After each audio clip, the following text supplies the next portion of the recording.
제59조, 제60조 강관비계 조립 및 구조. 조문 핵심 내용입니다. 강관비계 조립 시 이런 사항을 준수해야 합니다. 비계 기둥에는 밑받침 철물을 사용할 것, 교차 가세로 보강할 것, 벽이음을 별표 5의 기준에 따라 설치할 것. 강관비계의 구조는 이렇게 해야 합니다. 비계 기둥 간격은 띠장 방향 1.85m 이하, 장선 방향 1.5m 이하, 띠장 간격은 2.0m 이하. 비계 기둥 적재 하중은 400kg을 초과하지 않을 것. 쉽게 설명드릴게요. 강관비계 핵심 숫자. 기둥 간격 1.85m와 1.5m, 띠장 간격 2.0m, 적재 하중 400kg. 벽이음은 비계가 건물 쪽으로 쏠리거나 쓰러지지 않도록 건물 벽에 고정하는 장치예요. 교차 가세는 X자 형태의 보강재로 비계가 흔들리지 않게 해줘요. 사례입니다. 외벽 도색 작업용 강관비계에서 벽이음을 제대로 하지 않았어요. 강풍이 불자 비계가 건물 쪽으로 기울면서 무너져 3명이 추락했습니다. 벽이음만 제대로 했어도 막을 수 있었어요. 기출문제입니다.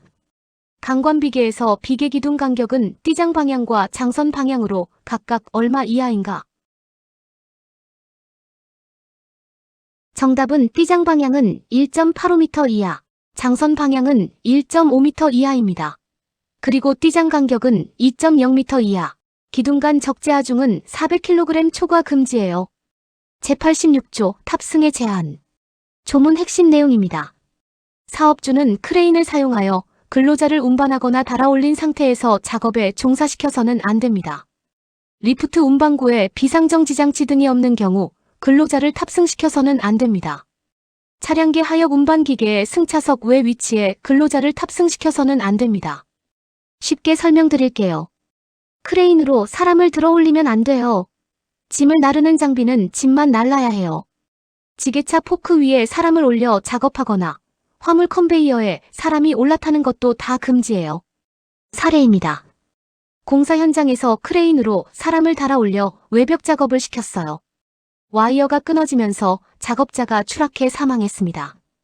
고소작업대나 비계를 사용했어야 했어요. 기출문제입니다. 크레인으로 근로자를 탑승시켜 작업할 수 있는 예외 조건 3가지는 무엇인가? 정답은 첫째, 전용 탑승 설비를 설치할 것. 둘째, 탑승 설비가 뒤집히거나 떨어지지 않도록 조치할 것. 셋째, 안전대나 구명줄을 설치하고 안전난간을 설치할 것. 그리고 탑승 설비를 하강시킬 때는 동력 하강 방법으로 할 것입니다. 이 조건을 모두 갖춘 경우에만 예외적으로 탑승이 허용돼요. 제92조 정비 등의 작업 시 운전 정지. 조문 핵심 내용입니다.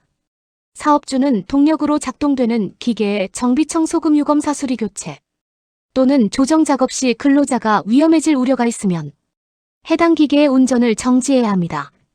기계를 정지한 경우 다른 사람이 그 기계를 운전하는 것을 방지하기 위해 기계의 기동장치에 잠금장치를 하고 열쇠를 별도 관리하거나 표지판을 설치하는 등 방호 조치를 해야 합니다. 쉽게 설명드릴게요. 기계를 고치거나 청소할 때는 반드시 기계를 멈춰야 해요. 그리고 다른 사람이 몰래 켜지 못하도록 잠금 장치를 해야 해요. 이걸 LOTO라고 불러요. 락아웃, 태그아웃, 잠금 표시 시스템이에요. 사례입니다. 컨베이어 청소 중 한 근로자가 잠시 자리를 비운 사이 다른 근로자가 컨베이어를 켰어요. 안에서 청소하던 근로자가 말려 들어가 사망했습니다. 잠금 장치와 표지판만 달았어도 막을 수 있었어요. 기출문제입니다. 기계 정비 중 다른 사람이 기계를 임의로 가동하지 못하도록 해야 하는 방호 조치 2가지를 쓰시오. 정답은 첫째, 기계의 기동장치에 잠금장치를 하고 열쇠를 별도 관리할 것. 둘째, 표지판을 설치하는 등 필요한 방호 조치를 할 것입니다. 잠금장치와 표지판. 이 2가지가 핵심이에요. 제93조 방호장치의 해체 금지. 조문 핵심 내용입니다. 사업주는 기계기구 또는 설비에 설치한 방호장치를 해체하거나 사용을 정지해서는 안 됩니다. 단, 방호장치의 수리 조정 및 교체 등의 작업을 하는 경우는 예외입니다. 수리 완료 후에는 즉시 방호장치가 정상 기능을 발휘할 수 있도록 해야 합니다. 쉽게 설명드릴게요. 기계에 달린 덮개나 안전장치를 작업하기 불편하다는 이유로 떼어버리는 경우가 많아요. 이건 절대 금지예요. 방호장치는 근로자의 손가락, 팔이 기계에 끼이는 것을 막아주는 중요한 장치거든요. 사례입니다. 프레스 기계 작업자가 작업 속도를 높이기 위해 안전덮개를 떼어냈어요. 작업 중 손이 프레스 틈으로 들어가 손가락 3개가 절단됐습니다. 방호장치를 그대로 뒀다면 절대 일어나지 않을 사고였어요. 기출문제입니다. 방호장치를 해체할 수 있는 유일한 예외 조건은 무엇이며 해체 후 복구 시기는 언제인가? 정답은 방호장치의 수리 조정 교체 등의 작업을 하는 경우에만 해체할 수 있으며 작업 완료 후에는 즉시 정상 기능을 발휘할 수 있도록 해야 합니다. 즉시라는 단어가 중요해요. 나중에 해도 된다는 생각은 절대 금물이에요. 제95조 장갑의 사용 금지. 조문 핵심 내용입니다. 사업주는 근로자가 날공작물 또는 축이 회전하는 기계를 취급하는 경우 그 근로자의 손에 밀착이 잘 되는 가죽, 장갑 등과 같이 손이 말려 들어갈 위험이 없는 장갑을 사용하도록 해야 합니다. 쉽게 설명드릴게요. 드릴, 선반, 그라인더처럼 뱅뱅 도는 기계를 다룰 때 장갑을 끼면 장갑이 기계에 걸려 손째로 말려 들어갈 수 있어요. 그래서 이런 회전기계 작업 시에는 천장갑 대신 맨손이 원칙이에요. 단 밀착이 잘 되는 가죽 장갑처럼 말려들 위험이 없는 장갑은 예외적으로 사용할 수 있어요. 사례입니다. 선반 작업자가 면장갑을 끼고 작업하다가 장갑실이 회전하는 공작물에 걸렸어요. 순식간에 손이 말려 들어가 손 전체가 절단되는 사고가 발생했습니다. 기출문제입니다. 날공작물 또는 축이 회전하는 기계 작업 시 장갑 착용과 관련하여 옳은 것은 무엇인가? 정답은 손이 말려 들어갈 위험이 없는 밀착형 가죽 장갑 등은 사용할 수 있으나 천장갑처럼 말려들 위험이 있는 장갑은 착용해서는 안 됩니다. 모든 장갑이 금지가 아니라 말려들 위험이 있는 장갑이 금지라는 점 기억하세요. 제103조 프레스 작업 시 위험 방지. 조문 핵심 내용입니다. 사업주는 프레스 또는 전단기를 사용하여 작업하는 근로자의 신체 일부가 위험 한계에 들어가지 않도록 덮개를 설치하는 등 필요한 방호 조치를 해야 합니다. 작업의 성질상 이 조치가 곤란한 경우 프레스 종류, 압력 능력, 행정의 길이 등에 상응하는 성능을 갖는 방호장치를 설치해야 합니다. 쉽게 설명드릴게요. 프레스는 엄청난 힘으로 금속을 찍어 누르는 기계예요. 손이 들어가면 절단되거나 으스러질 수 있어요. 그래서 손이 들어가지 못하도록 덮개를 설치하거나 그게 안 되면 양손을 동시에 눌러야만 작동하는 양수 조작식 안전장치 같은 방호장치를 설치해야 해요. 사례입니다. 프레스 방호장치가 고장났는데 수리하지 않고 계속 작업했어요. 근로자의 왼손이 프레스 안으로 들어가는 순간 프레스가 작동해 손가락 4개가 절단됐습니다. 기출문제입니다. 프레스 작업 시 덮개 설치가 곤란한 경우 대신 사용할 수 있는 방호 조치는 무엇인가? 정답은 프레스의 종류, 압력 능력, 분당 행정의 수, 행정의 길이 및 작업 방법에 상응하는 성능을 갖는 방호장치를 설치해야 합니다.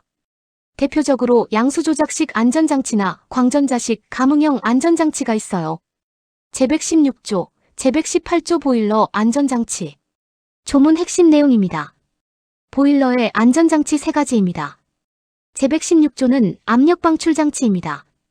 보일러 규격에 맞는 압력방출장치를 설치하고 최고 사용압력 이하에서 작동되도록 해야 합니다. 제117조는 압력제한 스위치입니다. 최고 사용압력과 상용압력 사이에서 버너 연소를 차단할 수 있도록 압력제한 스위치를 부착해야 합니다.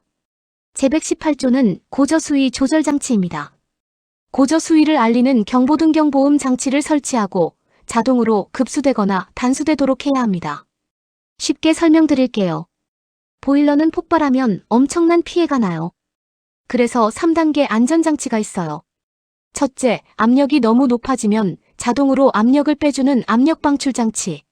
둘째, 압력이 한계에 가까워지면 가스 공급을 끊는 압력제한 스위치.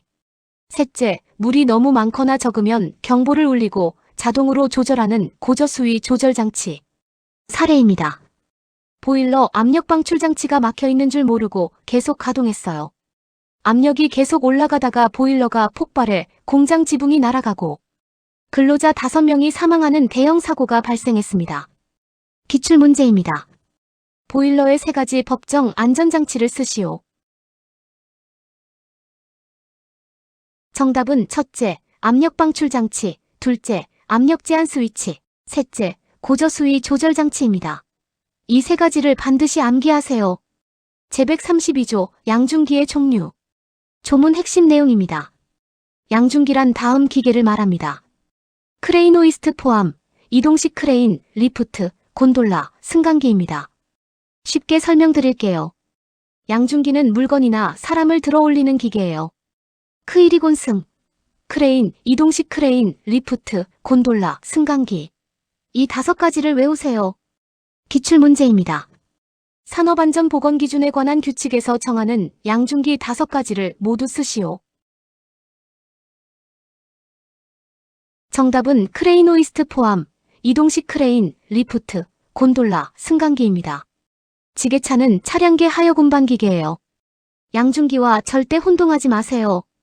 제146조 크레인 작업 시의 조치. 조문 핵심 내용입니다.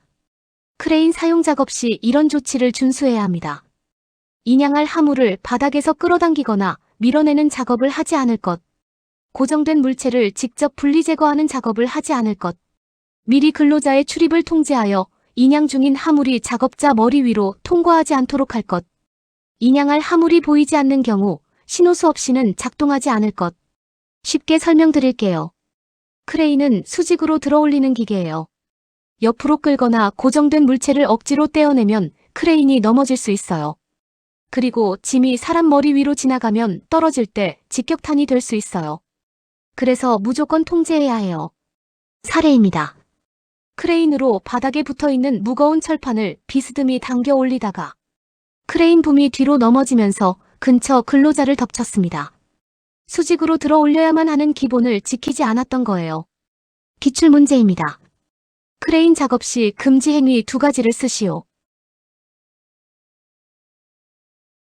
정답은 첫째, 인양할 하물을 바닥에서 끌어당기거나 밀어내는 작업, 둘째, 고정된 물체를 직접 분리 제거하는 작업입니다.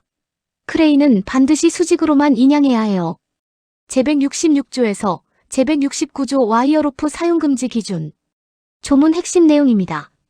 다음 경우 와이어로프를 사용해서는 안 됩니다. 이음매가 있는 것. 와이어로프 한 꼬임에서 끊어진 소선수가 10% 이상인 것. 지름의 감소가 공칭 지름의 7%를 초과하는 것. 꼬인 것. 심하게 변형되거나 부식된 것. 열과 전기 충격에 의해 손상된 것. 쉽게 설명드릴게요. 와이어로프는 여러 가닥의 철사가 꼬여있는 굵은 줄이에요. 이 중에서 이음매가 있거나 끊어진 소선이 10% 이상이거나 지름이 7% 이상 줄었거나 꼬이거나 변형 부식됐거나 열이나 전기로 손상됐으면 폐기해야 해요. 핵심 숫자. 소선 10% 이상 끊어짐, 지름 7% 초과 감소. 사례입니다. 육안으로 봤을 때 멀쩡해 보이던 와이어로프인데 내부 소선이 10% 이상 끊어진 상태였어요. 무거운 철골을 올리다 와이어가 끊어지면서 철골이 추락해 3명이 사망했습니다. 기출문제입니다. 와이어로프 폐기 기준 중 소선 단선과 지름 감소에 관한 기준 수치를 각각 쓰시오. 정답은 소선은 한 꼬임에서 끊어진 소선수가 10% 이상인 경우, 지름은 공칭 지름의 7%를 초과하여 감소한 경우입니다. 10%와 7%. 이 두 숫자를 반드시 구분해서 외우세요. 제171조 차량계 하역 운반 기계의 전도 방지. 조문 핵심 내용입니다. 사업주는 차량계 하역 운반 기계 등을 사용하는 작업 시 기계가 넘어지거나 굴러떨어짐으로써 근로자에게 위험을 미칠 우려가 있는 경우 유도자를 배치하고 집안의 부동침하 및 갓길 붕괴를 방지하기 위한 조치를 해야 합니다. 쉽게 설명드릴게요. 지게차나 화물차가 작업하다가 넘어지면 엄청난 사고가 나요. 집안이 무르거나 갓길이 무너지면 기계가 뒤집힐 수 있어요. 그래서 유도자를 배치해서 안전하게 유도하고 집안을 다지거나 보강해야 해요. 기출문제입니다. 차량계 하역 운반 기계의 전도 방지를 위해 사업주가 해야 하는 2가지 조치는 무엇인가? 정답은 첫째 유도자를 배치할 것, 둘째, 집안의 부동치마 및 갓길 붕괴를 방지하기 위한 조치를 할 것입니다. 유도자 배치와 집안 보강. 이 두 가지가 핵심이에요. 제179조에서 제182조 지게차의 안전조치. 조문 핵심 내용입니다. 전조등과 후미등을 갖추지 않은 지게차는 사용할 수 없습니다. 단, 필요한 조명이 확보된 장소는 예외입니다. 헤드가드의 강도는 지게차 최대 하중의 200값에 해당하는 하중에 견딜 수 있어야 합니다. 단, 4톤을 넘는 값은 4톤으로 합니다. 상부틀 각 개구의 폭 또는 길이가 16cm 미만이어야 합니다. 백레스트를 갖추지 않은 지게차는 사용할 수 없습니다. 단, 마스트 후방에서 화물이 낙하할 위험이 없는 경우는 예외입니다. 쉽게 설명드릴게요. 헤드가드는 지게차 운전자 머리 위에 철망이에요. 화물이 위에서 떨어질 때 운전자를 보호해요. 헤드가드 강도가 지게차 최대 하중의 2배를 견뎌야 하는 이유는 화물이 추락하면서 발생하는 충격력 때문이에요. 백레스트는 포크 위 화물이 뒤로 쏟아지지 않도록 막는 등받이에요. 사례입니다. 헤드가드가 없는 지게차로 높이 쌓인 팔레트에서 작업하다. 위쪽 팔레트가 무너지면서 운전자 머리에 직격탄으로 떨어져 사망하는 사고가 발생했습니다. 기출문제입니다. 지게차 헤드가드의 강도 기준을 쓰시오.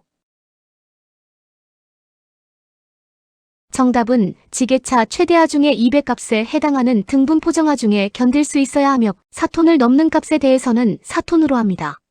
그리고 상부틀 각 개구의 폭 또는 길이는 16cm 미만이어야 해요. 제192조 컨베이어 비상정지 장치. 조문 핵심 내용입니다. 사업주는 컨베이어 등의 근로자의 신체 일부가 말려드는 등 근로자가 위험해질 우려가 있는 경우 및 비상시에 즉시 컨베이어 등의 운전을 정지시킬 수 있는 장치를 설치해야 합니다. 단, 무동력 상태로만 사용하여 위험 우려가 없는 경우는 제외합니다. 쉽게 설명드릴게요. 컨베이어에 팔이나 옷이 끼었을 때 빨리 멈출 수 있어야 해요. 비상정지 장치는 근처 어디서나 쉽게 당길 수 있는 로프 형태인 경우가 많아요. 컨베이어 어디서든 손이 닿는 위치에 있어야 합니다. 사례입니다. 식품 가공 컨베이어에서 작업자의 앞치마끈이 컨베이어 롤러에 끼었어요. 비상정지 장치가 없어서 아무도 빨리 멈추지 못했고 작업자가 컨베이어에 말려들어 심각한 부상을 입었습니다.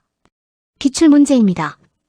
컨베이어에 비상정지 장치를 설치하지 않아도 되는 예외 조건은 무엇인가? 정답은 무동력 상태로만 사용하여 근로자가 위험해질 우려가 없는 경우입니다. 동력을 사용하는 모든 컨베이어에는 비상정지 장치가 필수예요. 제221조에 2에서 4 굴착기 충돌 위험 방지 등. 조문 핵심 내용입니다. 제221조의 2는 충돌 위험 방지 조치입니다. 사업주는 굴착기에 사람이 부딪히는 것을 방지하기 위해 후사경과 후방 영상 표시 장치 등 굴착기를 운전하는 사람이 좌우 및 후방을 확인할 수 있는 장치를 굴착기에 갖춰야 합니다. 제221조의 3은 좌석 안전띠 착용입니다. 굴착기를 운전하는 사람이 좌석 안전띠를 착용하도록 해야 합니다. 제221조의 4는 잠금장치 체결입니다. 굴착기 퀵커플러에 버킷 등 작업장치를 장착 또는 교환하는 경우 안전핀 등 잠금장치를 체결하고 확인해야 합니다. 쉽게 설명드릴게요. 굴착기는 뒤가 잘 안 보여서 후진 시 충돌 사고가 많이 나요. 그래서 후사경 백미러과 후방 카메라가 필수예요. 퀵커플러는 굴착기 팔 끝에 다양한 장비를 빠르게 바꿔 달 수 있는 장치인데 잠금 장치를 안 하면 작업 중 버킷이 빠져 날아갈 수 있어요. 사례입니다. 굴착기 퀵커플러에 버킷을 장착했는데 잠금 장치를 확인하지 않았어요. 작업 중 버킷이 빠지면서 아래 근로자를 덮쳐 사망사고가 발생했습니다. 이 사고 이후 퀵커플러 잠금 장치 체결이 법으로 의무화됐어요. 기출문제입니다. 굴착기 퀵커플러에 작업장치를 장착 교환할 때 반드시 해야 하는 조치는 무엇인가? 정답은 안전핀 등 잠금 장치를 체결하고 이를 확인해야 합니다. 장착한 후 확인까지 하는 것이 의무예요. 장착만 하고 확인하지 않으면 안 돼요. 제225조 위험물질 취급 시 조치. 조문 핵심 내용입니다. 사업주는 위험물질을 제조하거나 취급하는 경우 폭발화재 및 누출을 방지하기 위한 방호 조치 없이 다음 행위를 해서는 안 됩니다. 폭발성 물질을 화기나 점화원에 접근시키거나 가열 마찰 충격을 가하는 행위. 물반응성 물질을 화기나 물에 접촉시키는 행위. 인화성 액체를 화기에 접근시키거나 가열 증발시키는 행위. 부식성 물질이나 급성 독성 물질을 인체에 접촉시키는 행위 등입니다. 쉽게 설명드릴게요. 위험물질 취급 시 핵심은 점화원과 위험물을 절대 가까이 하지 않는 거예요. 인화성 액체 근처에서 불꽃이 튀면 안 되고 물에 닿으면 불이 나는 물질은 물을 절대 가까이 하면 안 돼요. 기출문제입니다.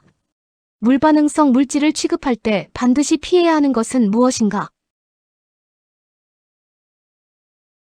정답은 화기나 그 밖에 점화원이 될 우려가 있는 것에 접근시키거나 발화를 촉진하는 물질 또는 물에 접촉시키거나 가열 마찰 충격을 가하는 행위를 해서는 안 됩니다. 물반응성 물질은 이름 그대로 물과 만나면 위험해요. 제230조 폭발 위험 장소 설정 및 관리. 조문 핵심 내용입니다. 사업주는 인화성 액체의 증기나 인화성 가스 등을 제조 취급하는 장소, 인화성 고체를 제조 사용하는 장소에 대해 폭발 위험 장소의 구분도를 작성하는 경우 한국산업표준으로 정하는 기준에 따라 가스 폭발 위험 장소 또는 분진 폭발 위험 장소로 설정하여 관리해야 합니다. 쉽게 설명드릴게요. 폭발 위험이 있는 장소를 0종, 1종, 2종으로 구분해서 관리해요. 0종은 항상 폭발 위험 분위기가 있는 장소, 1종은 정상 작업 중 가끔 있는 곳, 2종은 비정상 상황에서 생길 수 있는 곳이에요. 종류별로 사용 가능한 전기기구나 조명도 달라요. 기출문제입니다. 폭발 위험 장소 구분도 작성 시 적용해야 하는 기준은 무엇인가? 정답은 한국산업표준으로 정하는 기준에 따라 가스 폭발 위험 장소 또는 분진 폭발 위험 장소로 설정하여 관리해야 합니다.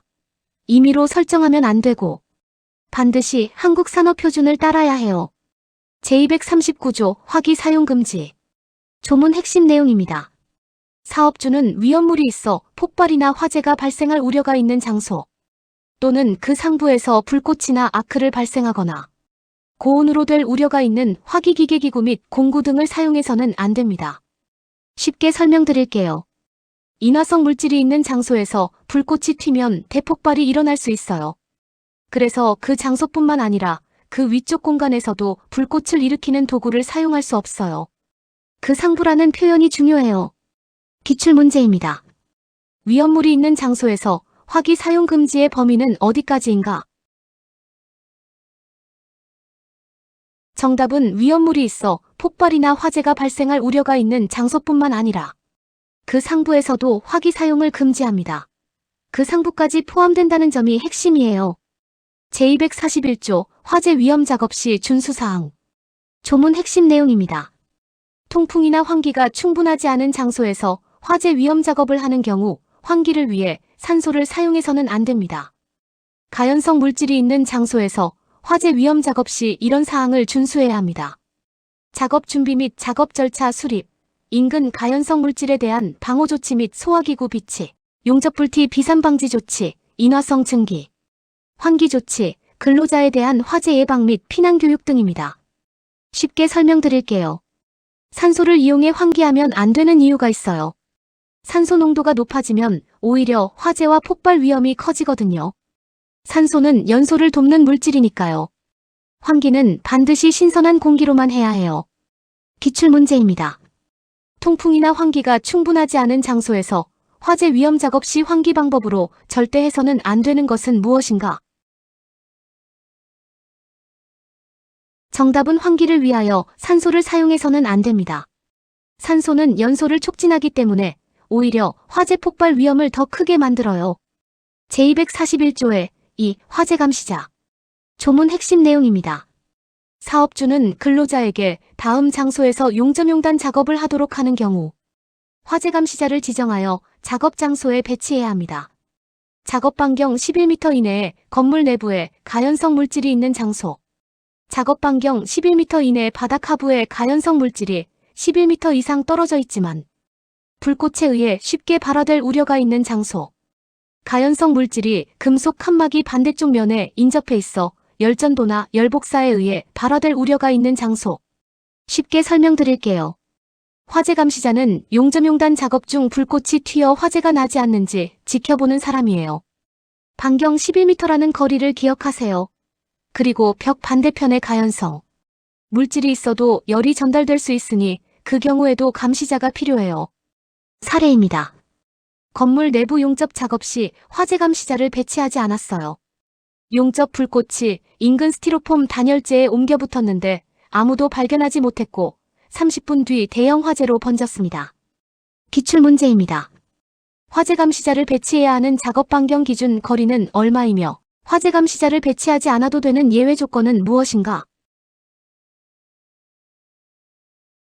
정답은 작업 반경 11m 이내에 가연성 물질이 있는 장소에서 화재 감시자를 배치해야 합니다. 단, 같은 장소에서 상시반복적으로 용접용단 작업을 할 때 경보용 설비기구, 소화설비 또는 소화기가 갖추어진 경우에는 배치하지 않을 수 있습니다. 제302조 전기기계기구의 접지. 조문 핵심 내용입니다. 사업주는 누전에 의한 감전 위험을 방지하기 위해 전기기계기구에 금속재 외함, 금속재 외피 및 철대 등의 접지를 해야 합니다. 대지전압 150V를 초과하는 것에도 접지가 필요합니다. 쉽게 설명드릴게요. 접지란 전기가 땅으로 빠져나갈 수 있도록 연결하는 거예요. 전기기기에 누전이 생겼을 때 사람보다 땅으로 먼저 흘러가면 감전을 막을 수 있어요. 전기와 접지는 세트로 기억하세요. 기출문제입니다. 전기기계기구에 접지를 하지 않아도 되는 예외 조건 2가지를 쓰시오. 정답은 첫째 이중절연 또는 이와 같은 수준 이상으로 보호되는 구조로 된 전기기계기구, 둘째 절연대 위 등 감전 위험이 없는 장소에서 사용하는 전기기계기구입니다. 이 2가지는 접지 없이도 사용할 수 있어요. 제304조 누전 차단기에 의한 감전 방지. 조문 핵심 내용입니다. 사업주는 다음 전기기계기구에 누전 차단기를 설치해야 합니다. 대지전압이 150V를 초과하는 이동형 또는 휴대용 전기기계기구, 물 등 도전성이 높은 액체가 있는 승윤 장소에서 사용하는 저압용 전기기계기구, 철판 철골 위 등 도전성이 높은 장소에서 사용하는 이동형 또는 휴대용 전기기계기구, 임시배선의 전로가 설치되는 장소에서 사용하는 이동형 또는 휴대용 전기기계기구, 누전 차단기의 전격감도 전류는 30mA 이하, 작동시간은 0.03초 이내여야 합니다. 쉽게 설명드릴게요. 30mA, 0.03초. 이 2 숫자 꼭 외우세요. 30만은 사람이 감전됐을 때 심장에 영향을 미치기 직전의 전류량이에요. 0.03초는 심장이 멈추기 전에 차단할 수 있는 시간이에요. 그래서 이 기준 이하로 즉시 차단해야 생명을 구할 수 있어요. 사례입니다. 건설 현장 임시배선에서 작업하던 근로자의 젖은 장갑이 전선에 닿았어요. 누전 차단기가 설치되어 있었고 0.03초 이내에 차단되어 근로자가 감전에서 살아났습니다. 기출문제입니다. 지도사 기출이에요. 감전방지용 누전 차단기의 전격감도 전류와 작동시간 기준은 각각 얼마인가? 정답은 전격감도 전류는 30mA 이하, 작동시간은 0.03초 이내입니다. 이 2 숫자는 사람의 생명을 구하는 기준이에요. 반드시 외우세요. 제318조 전기작업자의 제한. 조문 핵심 내용입니다. 사업주는 근로자가 감전 위험이 있는 전기기계기구 또는 전로의 설치의 최정비 점검 등의 작업을 하는 경우 유해 위험 작업의 취업 제한에 관한 규칙 제3조에 따른 자격 면허 경험 또는 기능을 갖춘 사람이 작업을 수행하도록 해야 합니다.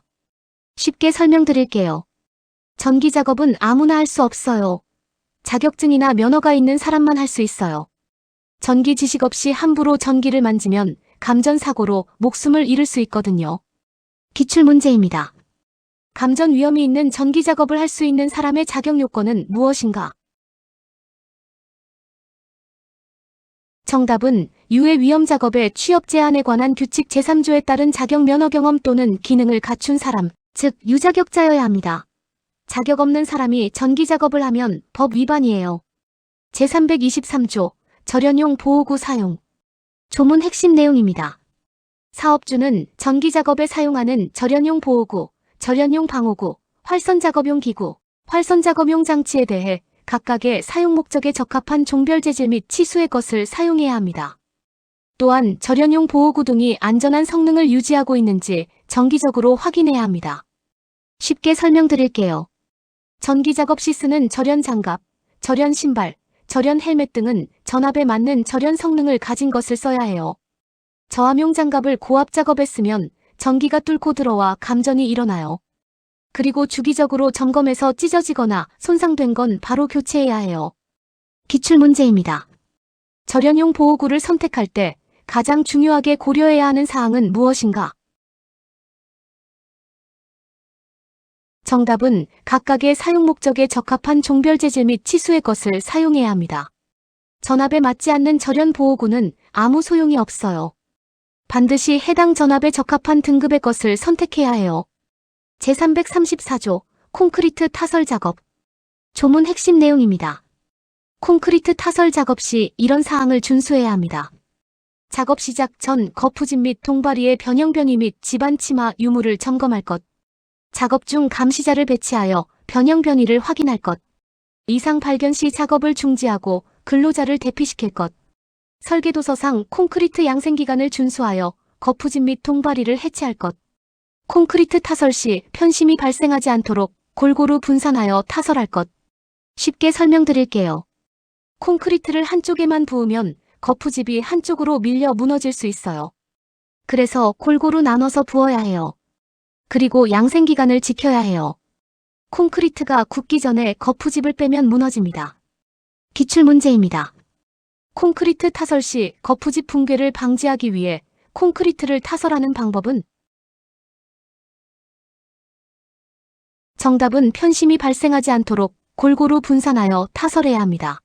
한쪽에 집중해서 타설하면 거푸집에 편심 하중이 걸려 붕괴될 수 있어요. 제338조, 제339조, 굴착 작업 사전조사 및 붕괴 방지. 조문 핵심 내용입니다. 제338조는 굴착 작업 사전조사입니다. 작업 장소 및 주변의 부석균열 유무, 함수용수 및 동결 유무 또는 상태 변화를 점검해야 합니다. 제339조는 굴착면 기울기입니다. 집안 등을 굴착하는 경우 굴착면의 기울기를 별표 11의 기준에 맞도록 해야 합니다. 쉽게 설명드릴게요. 땅을 파기 전에 반드시 땅 상태를 조사해야 해요. 물이 많이 고여있는 곳, 균열이 있는 곳, 얼었다 녹은 곳은 붕괴 위험이 높아요. 그리고 굴착면을 너무 가파르게 파면 흙이 무너져요. 집안 종류에 따라 기울기 기준이 달라요. 기출문제입니다.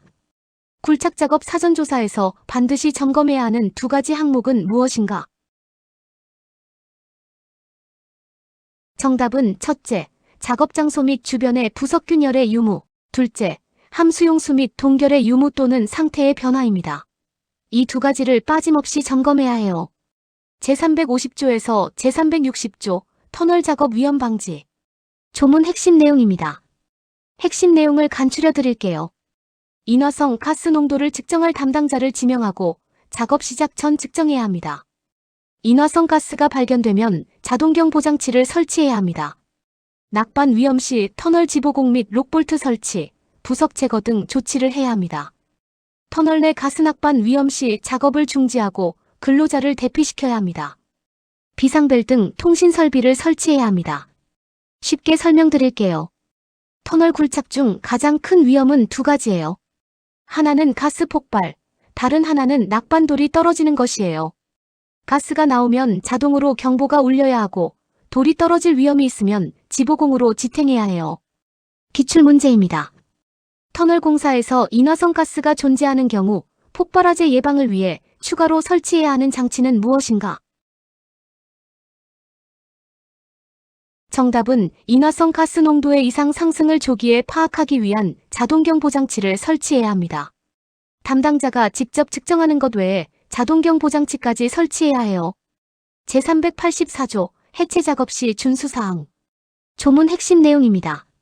사업주는 구축물 등의 해체 작업 시 구축물 등을 무너뜨리는 작업을 하기 전에 구축물 등이 넘어지는 위치, 파편의 비상거리 등을 고려하여 해당 작업 반경 내에 사람이 없는지 미리 확인한 후 작업을 실시해야 합니다. 무너뜨리는 작업 중에는 작업 반경 내의 관계 근로자가 아닌 사람의 출입을 금지해야 합니다. 쉽게 설명드릴게요. 건물을 해체할 때 잔해물이 예상보다 멀리 튀거나 건물이 예상치 못한 방향으로 무너질 수 있어요. 그래서 충분한 안전 반경을 확보하고 그 안에 아무도 없는지 확인한 뒤 작업해야 해요. 기출문제입니다. 건물 해체 작업 시 무너뜨리기 전에 반드시 확인해야 하는 사항은 무엇인가? 정답은 구축물 등이 넘어지는 위치와 파편의 비상거리 등을 고려하여 해당 작업 반경 내에 사람이 없는지 미리 확인해야 합니다. 작업 전 확인, 작업 중 출입 금지. 이 두 가지 모두 지켜야 해요. 제385조 중량물 취급. 조문 핵심 내용입니다. 사업주는 중량물을 운반하거나 취급하는 경우 하역 운반 기계 운반 용구를 사용해야 합니다. 단, 작업의 성질상 하역 운반 기계 등을 사용하기 곤란한 경우는 그러하지 않습니다. 쉽게 설명드릴게요. 무거운 물건을 맨손으로 들면 허리나 팔을 다쳐요. 그래서 지게차, 크레인, 리프트 같은 기계를 쓰도록 법에서 정해놓은 거예요. 기계를 쓸 수 없는 좁은 공간에서만 예외적으로 인력을 쓸 수 있어요. 기출문제입니다. 중량물을 인력으로 취급할 수 있는 예외 조건은 무엇인가? 정답은 작업의 성질상 하역 운반 기계 등을 사용하기 곤란한 경우에만 예외적으로 인력 취급이 허용됩니다. 원칙은 기계 사용이 불가능한 경우에만 인력 사용이에요. 제390조 하역작업장의 조치 기준. 조문 핵심 내용입니다. 사업주는 부두암벽 등 하역작업 장소에 이런 조치를 해야 합니다. 작업장 및 통로의 위험한 부분에는 안전하게 작업할 수 있는 조명을 유지할 것. 부두 또는 암벽의 선을 따라 통로를 설치하는 경우 폭을 90cm 이상으로 할 것. 다리 또는 선거 관문을 넘는 보도 등의 위험한 부분에는 안전난간 또는 울타리 등을 설치할 것. 쉽게 설명드릴게요. 항만 하역작업장의 통로폭은 90cm 이상. 이 숫자 기억하세요. 대형 화물이 지나다니는 공간에서 통로가 좁으면 사람이 화물에 치일 수 있어요. 기출문제입니다. 부두 또는 암벽의 선을 따라 설치하는 통로의 최소폭은 얼마인가? 정답은 90cm 이상입니다. 안전난간 상부난간대 높이 90cm와 같은 숫자예요. 헷갈리지 않도록 각각의 의미를 정확히 구분해서 기억하세요. 제405조 벌목 작업 시 위험 방지. 조문 핵심 내용입니다. 벌목하려는 경우 미리 대피로 및 대피 장소를 정해둘 것. 나무 가슴 높이 지름이 20cm 이상인 경우 수구에 상면하면 각도를 30도 이상, 수구 깊이는 지름의 4분의 1 이상 3분의 1 이하로 만들 것. 벌목 작업 중에는 벌목하려는 나무로부터 해당 나무 높이의 2배에 해당하는 직선거리 안에서 다른 작업을 하지 않을 것. 쉽게 설명드릴게요. 나무를 베면 어디로 쓰러질지 모르니까 미리 대피로를 정해야 해요. 나무 높이의 2배 거리 안에 다른 사람이 있으면 위험해요. 나무가 20m라면 40m 안에는 아무도 있으면 안 돼요. 수구는 나무를 베기 위해 먼저 내는 쐐기 모양의 홈인데 이 각도와 깊이가 나무가 원하는 방향으로 쓰러지게 해주는 핵심이에요. 기출문제입니다.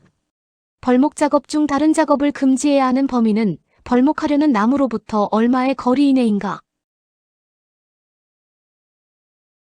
정답은 해당 나무 높이의 2배에 해당하는 직선거리 안입니다. 나무가 10m라면 20m 이내에서는 다른 작업을 할 수 없어요. 제618조, 제619조 밀폐공간 정해 및 작업 프로그램. 조문 핵심 내용입니다.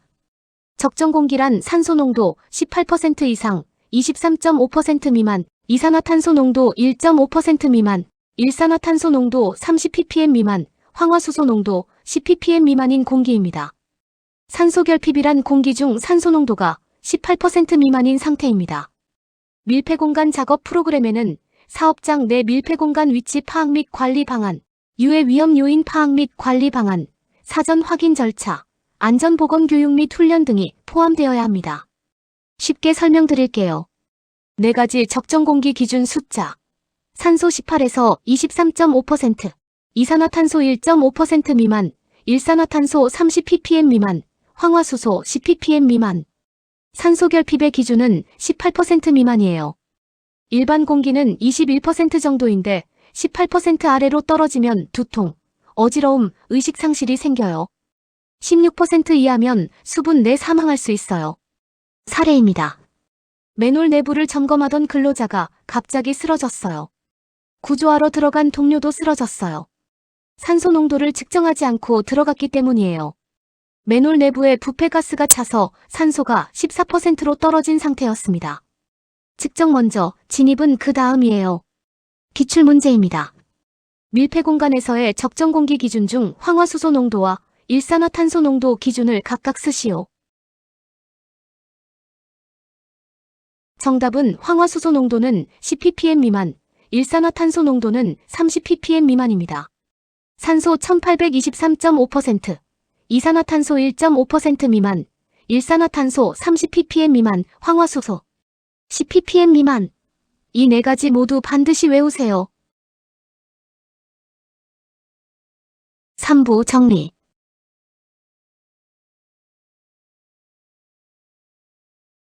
자, 여러분. 드디어 빈출 조항을 전부 다 살펴봤습니다. 오늘 공부한 내용을 한 줄로 정리하면 이렇습니다. 산업안전보건기준에 관한 규칙은 현장에서 지켜야 할 구체적인 숫자와 기준을 담은 법이다. 그리고 이 법을 만든 이유는 단 하나, 근로자의 생명과 안전을 지키기 위해서예요. 마지막으로 핵심 숫자를 총정리해 드릴게요. 조도 기준. 초정밀 750, 정밀 300, 보통 150, 기타 75럭스. 안전난간. 상부 난간대 90cm, 발끝막 이판 10cm, 하중 100kg. 낙하물 방지망. 10m마다 내민 길이 2m, 각도 20에서 30도. 비상구. 너비 0.75m, 높이 1.5m, 수평거리 50m. 사다리식 통로. 기울기 75도 이하, 고정식은 90도 이하, 상단 60cm 돌출. 발판폭. 일반 작업 발판 40cm, 지붕 발판 30cm, 비계 연결해체 발판 20cm. 추락방호망. 수직거리 10m 이내, 외벽 내민 길이 3m 이상. 타워 크레인. 설치 해체 중지 초당 10m, 운전 중지 초당 15m. 누전 차단기. 30mA 이하, 0.03초 이내. 와이어 로프 폐기. 소선 10% 이상 단선, 지름 7% 초과 감소. 밀폐 공간. 산소 18에서 23.5%, 이산화탄소 1.5% 미만, 일산화탄소 30ppm 미만, 황화수소 10ppm 미만. 모두 시험에서 좋은 결과 있으시길 바랍니다. 다음 강의에서 또 뵙겠습니다. 감사합니다.